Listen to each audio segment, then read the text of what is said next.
In 2022, Qatari football will write a beautiful page in its history. The country is set to host the World Cup for the first time in its history, which also means that the national side will be playing in the tournament for the first time ever.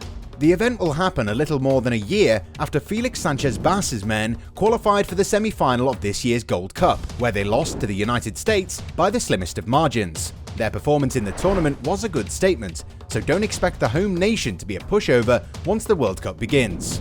Hi everyone, welcome back to Goalside. We've been growing steadily this year, and as our content continues to evolve, so do the expectations of our viewers. While we try to cover each and every single aspect of the game and try to be more than just a mainstream channel, we always appreciate your feedback. So make sure to let us know if you'd like us to discuss a topic of your choosing in one of our upcoming videos.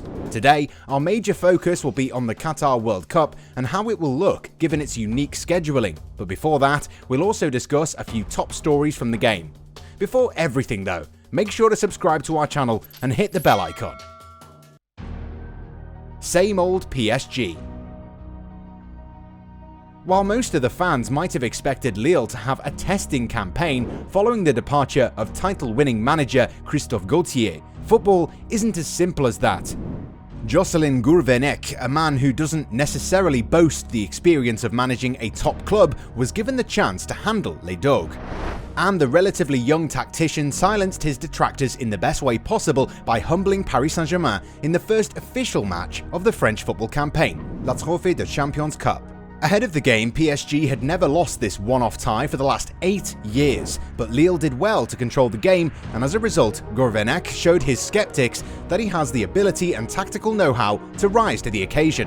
Mauricio Pochettino, on the other hand, really needs to up his game. The Argentine tactician is slowly becoming a manager who struggles to win when it matters the most. While he did win the same trophy last year and also won the Coupe de France, there is a feeling that he lacks consistency over a period of time.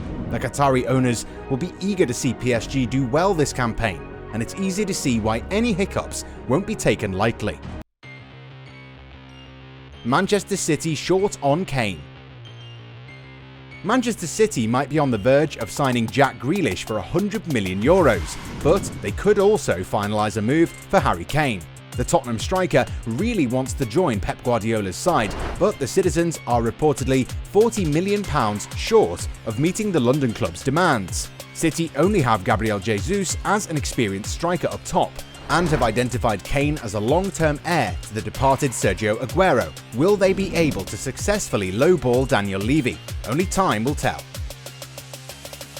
Barca struggler up for loan spell. According to Sport, Samuel Umtiti has agreed to leave Barcelona on a season-long loan.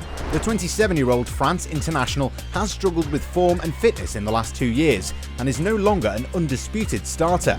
La Blaugrana would like to sell him outright, but if no suitors are around, they would be willing to loan him out in order to reduce their wage bill. Qatar and the case of a breezy Winter Cup. So, Qatar are hosting the World Cup next year. At present, the national side is 58th in the FIFA rankings, but don't be deceived by that. They're on an upward slope. Then again, their last 2 outings at major international events don't command a lot of confidence. For instance, they crashed out of the 2011 Asia Cup in the last 8, and then in 2015, they were eliminated in the group stage. The national side also struggled for the 2014 and 2018 World Cup qualifiers. Those failures resulted in the appointment of Felix Sanchez-Bass. The Spaniard first led the Qatari under-19, 20 and 23 teams and has slowly started drafting in players who represent the team's immediate and long-term future. It is a fairly young team that's between 21 and 25, and at the same time, Qatar play a pretty slick style of football. In 2004, launching of the Aspire project changed things for the national side. During the 2019 Asian Cup, there were no less than 8 among the 23-man squad who were Aspire Academy graduates. Aspire is an independent organisation that is financially supported by the Qatari government, and it's a development centre for young athletes.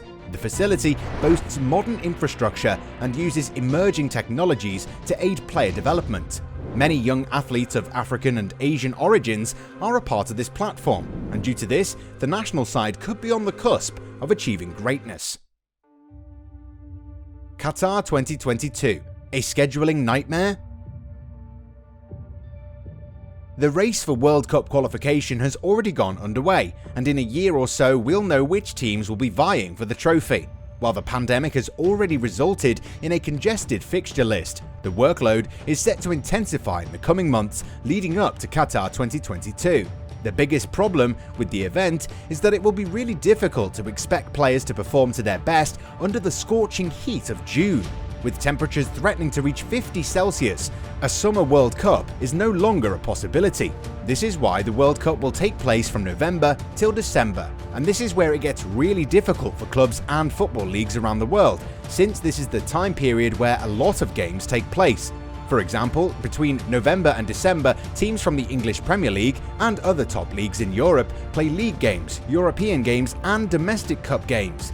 This means that all league action will be halted in order to accommodate the World Cup.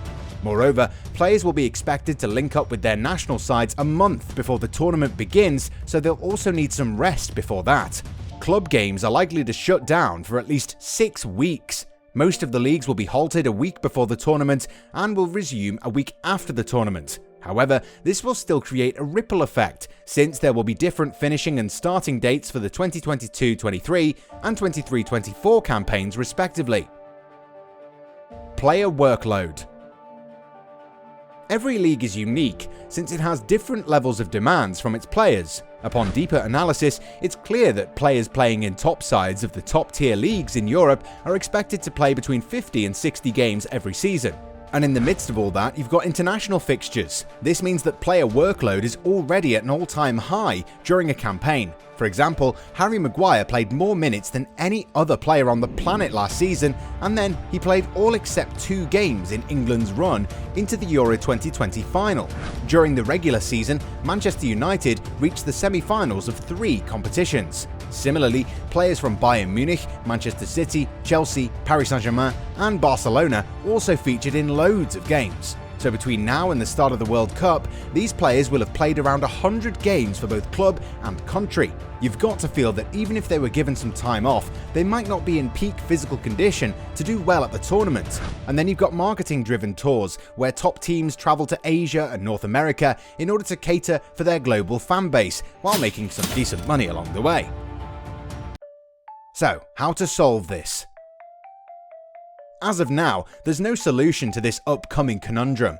FIFA will always prioritise the World Cup, since the tournament is their most lucrative one and it only happens once every 4 years. One of the easiest solutions would be to start the 2022-23 campaign in the first week of August and extend it until early June. This will give clubs additional time to complete all their fixtures, while also giving players decent enough time to recuperate. However, the 2023 Champions League final is already scheduled for May 27th in Munich, and so far UEFA hasn't shown any inclination towards extending its season. This would be a major disruption, but then again, player safety matters more. What's the weather like in November and December?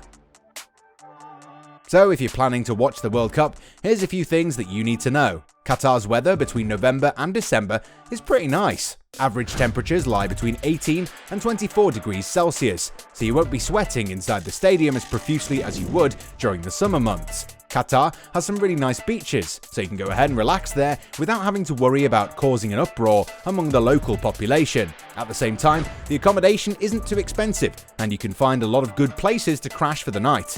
Now, many people have addressed their concerns over the purported strict laws that prohibit consumption of alcoholic beverages. However, don't listen to everything you hear on social media. Qatar prides itself in being an open state, and there will be beer, booze and party for anyone who wants to during the World Cup. But of course, as always, drink responsibly. So everyone, Qatar 2022 is going to be quite the unique event, and the first World Cup that doesn't take place in the summer. It'll be a huge inconvenience for players, clubs and federations. However, this doesn't necessarily mean that the tournament itself will be a failure. Far from it. We've got a feeling that Qatar 2022 will be one to remember, for all of us, not just for those whose country becomes champions of the world.